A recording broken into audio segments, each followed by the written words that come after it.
Morning students, നമുക്കൊരു example problem നോക്കാം.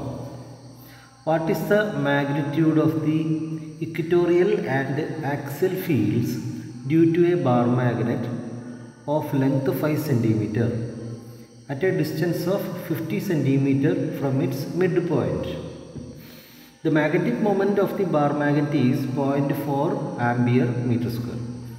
ഇവിടെ നമുക്ക് ആക്സിൽ ലൈനിലെയും ഇക്വറ്റോറിയൽ ലൈനിലെയും മാഗ്നറ്റിക് ഫീൽഡാണ് ചോദിച്ചിരിക്കുന്നത്. Just like electric dipole, electric ഫീൽഡിൻ്റെ ഇക്വേഷൻ ഓർക്കുന്നുണ്ടാവും. E ഈക്വൽ ടു 1/4πε0 P/r³ ആയിരുന്നു ഇലക്ട്രോസ്റ്റാറ്റിക്സിൽ ഇലക്ട്രിക് ഡൈപോളിൻ്റേത്.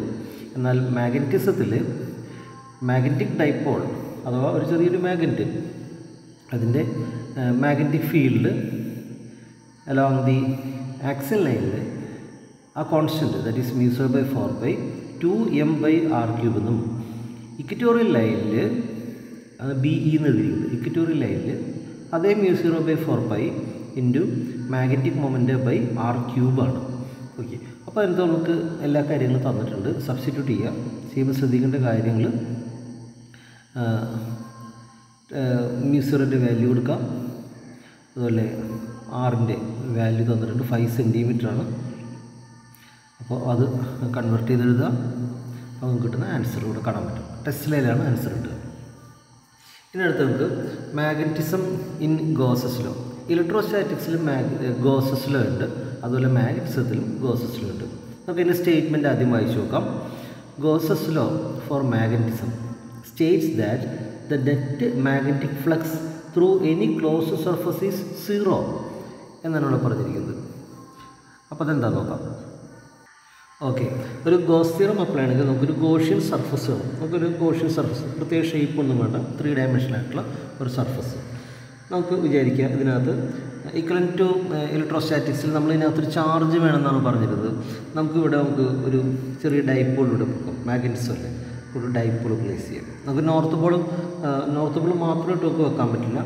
അപ്പോൾ ഒരു സൗത്ത് പോൾ കൂടി ചേർന്ന ഒരു മാഗ്നറ്റ് വെക്കാം. ഇപ്പം നോർത്തിൽ നിന്ന് ഒരു ലൈൻ പുറത്തേക്ക് പോകുന്നു, ആ ലൈൻ തിരിച്ച് സൗത്തിലേക്ക് അവസാനിക്കുന്നു. അപ്പോൾ പുറത്തേക്ക് പോയ ഒരു ലൈൻ നമുക്ക് -1 ആയിട്ട് കൗണ്ട് ചെയ്താൽ അകത്തേക്ക് വന്ന ഗോഷ്യൻ സർഫസിനകത്തേക്ക് വന്ന ആ ഫ്ലക്സ് ലൈനിനെ +1 ആയിട്ട് കൗണ്ട് ചെയ്താൽ what is the total flux? Total flux is 0. ഇനിയല്ല, അപ്പോൾ അതിനോട് വരുന്നത് ഫ്ലക്സ് എന്ന് പറയുന്നത് 0 ആയിട്ട് വരും. ഇനിയല്ല, പുറത്താണൊരു മാഗ്നറ്റ് നിന്ന് വിചാരിക്കുക, നോർത്ത് സൗത്തൊക്കെ ആയിട്ട് ഒരു ലൈൻ ഇങ്ങനെ നോർത്തിൽ നിന്ന് ഇങ്ങനെ വന്നു, കട്ടിങ് ചെയ്തു, കട്ടൗട്ട് ചെയ്തു, ഇങ്ങനെ പോകുന്നു. അങ്ങനെ വരുമ്പോഴും ഇവിടെ കട്ടിങ് ചെയ്തു, അതിനെ +1 ആയിട്ട് കൗണ്ട് ചെയ്യുക, കട്ടൗട്ട് ചെയ്തു -1 ആയിട്ട് കൗണ്ട് ചെയ്യും. So what's the total flux? എണ്ണം ആഡ് ചെയ്യുമ്പോൾ നമുക്ക് അവിടെയും 0 എന്ന് ഇട്ടാണ് ചെയ്യുന്നത്. അപ്പോൾ അതാണ് നമ്മുടെ ഇലക്ട്രോസ്റ്റാറ്റിക്സിൽ നമുക്ക് അങ്ങനെയല്ല. ഇലക്ട്രോസ്റ്റാറ്റിക്സിൽ നമുക്ക് ഒരു ഗോഷ്യൻ സർഫസിനകത്തൊരു ചാർജ് +ഓ -ഓ ചാർജ് വെക്കുമ്പോൾ ഇത് ലൈനെല്ലാം കട്ടൗട്ട് ചെയ്ത് പോവുകയുള്ളൂ, കട്ടിങ് ചെയ്ത് വരുന്നില്ല. ഐസൊലേറ്റഡ് ആയിട്ടുള്ള ചാർജസ് നമുക്ക് സാധ്യമാണ്, എന്നാൽ ഇവിടെ ഐസൊലേറ്റഡ് ആയിട്ടുള്ള പോൾ സ്ട്രെങ്ത്തുകൾ സാധ്യമല്ല. അതുകൊണ്ടാണ് 0 എന്ന് വരുന്നത്. ഓർക്കുക, ഇലക്ട്രോസ്റ്റാറ്റിക്സിൽ എന്തായിരുന്നു? That is not equal to 0, that is same as Q/ε0 ആയിരുന്നു. അത് മനസ്സിലാക്കാൻ പറ്റും. So the difference between Gauss's law in magnetism and that for electrostatics is due to the fact that isolated magnetic poles and monopoles does not exist. എന്നാൽ ഇലക്ട്രോസ്റ്റാറ്റിക്സിൽ isolated charges സാധ്യമാണ്, exist ചെയ്യുന്നുണ്ട്. There is no source or sink of B. The simplest magnetic element is a dipole or a current loop എന്ന് പറഞ്ഞിട്ട് there is no sink of B. ഇപ്പം ഒരു negative charge ആണെങ്കിൽ, ഇലക്ട്രോസ്റ്റാറ്റിക്സിൽ ആരോട് പറയുന്നത്, നെഗറ്റീവ് ചാർജ് ആണെങ്കിൽ നെഗറ്റീവ് ചാർജിൽ ഇലക്ട്രിക് ലൈൻസ് ഒന്ന് സിങ്ക് ചെയ്ത് അവസാനിക്കും. ഓക്കെ, പക്ഷേ അങ്ങനെ മാഗ്നറ്റിസത്തിൽ അങ്ങനെയില്ല. ഒരു സൗത്ത് പോളിൽ വന്ന് അവസാനിക്കുന്ന ലൈൻസ്, ഒരു സൗത്ത് പോളിൽ വന്ന് അവസാനിക്കുന്ന ലൈൻസ് എല്ലാം തന്നെ അതിനകത്തൂടെ നോർത്ത് പോളിലേക്ക് പോയിട്ട് വീണ്ടും നോർത്ത് പോളിൽ നിന്ന് സ്റ്റാർട്ട് ചെയ്യുന്നത്. So they are in closed loops. Okay, അതാണ് ഇലക്ട്രോസ്റ്റാറ്റിക്സും മാഗ്നറ്റിസം തമ്മിലുള്ള ഒരു വ്യത്യാസം. ഈ പറഞ്ഞ കാര്യങ്ങൾ ഈ ഫിഗറിൽ കാണിച്ചിരിക്കുന്നുണ്ടെന്ന് ശ്രദ്ധിക്കാം. ഇപ്പോൾ ഈ ഒരു മാഗ്നറ്റിക് ലൈൻസ് കാണുന്നുണ്ടല്ലോ, ഇവിടെ ഒരു 2 പോർഷൻസ് കാണിച്ചിട്ടുണ്ട്. ഇതാ നോക്കിക്കഴിഞ്ഞാൽ ഇവിടെ ഒരു ഗോഷ്യൻ സർഫസ് ഇമാജിൻ ചെയ്ത് ഒരു 2 എന്ന് കാണിച്ചിട്ടുണ്ട്. അതുപോലെ തന്നെ ഇവിടെ ഒരു ക്ലോസ്ഡ് ലൂപ്പായിട്ടുള്ള ഇവിടെ 1 ഒന്ന് കാണിച്ചിട്ടുണ്ട് കാണാൻ പറ്റും. ഇവിടെയൊക്കെ തന്നെ എത്ര നമ്പർ ഓഫ് ലൈൻസ് അകത്തേക്ക് വരുന്നോ അത്രത്തോളം നമ്പർ ഓഫ് ലൈൻസ് പുറത്തേക്ക് പോകുന്നുണ്ട്. സോ ടോട്ടൽ ഫ്ലക്സ് ഈ ഗോഷ്യൻ സർഫസിൽ 0. അതിലിവിടെ എന്ന് വെച്ച് കഴിഞ്ഞാൽ ലൈൻസ് വരുന്നില്ല ആയിട്ടാണ് കാണിച്ചിരിക്കുന്നത്. പിന്നത്തെ വരുന്നില്ല എന്നാണ് കാണിച്ചിരിക്കുന്നത്. ഇങ്ങനെ ഒരു ലൈൻ വന്നെങ്കിൽ തന്നെ ഈ ലൂപ്പിനകത്തേക്ക് കയറിയ ഗോഷ്യൻ സർഫസിനകത്തേക്ക് കയറിയ ലൈൻ പുറത്തേക്ക് പോവുകയും ചെയ്യും.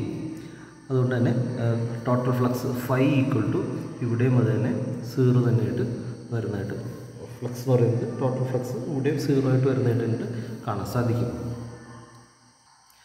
അടുത്തായിട്ട് നമുക്കൊരു എക്സാമ്പിൾ നോക്കാം. Magnetic field lines show the direction along which a small magnetized needle aligns. ഒരു മാഗ്നറ്റിക് നീഡിൽ അഥവാ ഒരു കോമ്പസ്, ചെറിയൊരു കോമ്പസ് വെച്ച് കഴിഞ്ഞാൽ ആ കോമ്പസ് നിൽക്കുന്ന ഡയറക്ഷനാണ് ആ പ്രദേശമുള്ള മാഗ്നറ്റിക് ലൈൻസിൻ്റെ ദിശ അഥവാ മാഗ്നറ്റിക് ഫീൽഡിൻ്റെ ദിശ കാണിക്കുന്നത്. Okay, so the magnetic field lines also represents line of force on A moving charge at every point. അങ്ങനെയാണെങ്കിൽ ഈ magnetic field lines line of force പറയാൻ പറ്റുമോ എന്നാണ് ചോദ്യം. അപ്പോൾ ലൈൻ ഓഫ് ഫോഴ്സ് എന്ന് പറയുന്നത് നമ്മൾ സാധാരണ ലൈൻ ഓഫ് ഫോഴ്സ് പരിചയപ്പെടുത്തുന്നത് ഇലക്ട്രിക് ഫീൽഡിലാണ്. ഇലക്ട്രിക് ഫീൽഡിൽ നമ്മൾ ലൈൻ ഓഫ് ഫോഴ്സ് പറയുന്നത് ഒരു ചാർജ് ഉണ്ട്, ആ ചാർജിൻ്റെ അടുത്ത് ഒരു ടെസ്റ്റ് പോസിറ്റീവ് ചാർജ് പ്ലേസ് ചെയ്യുക.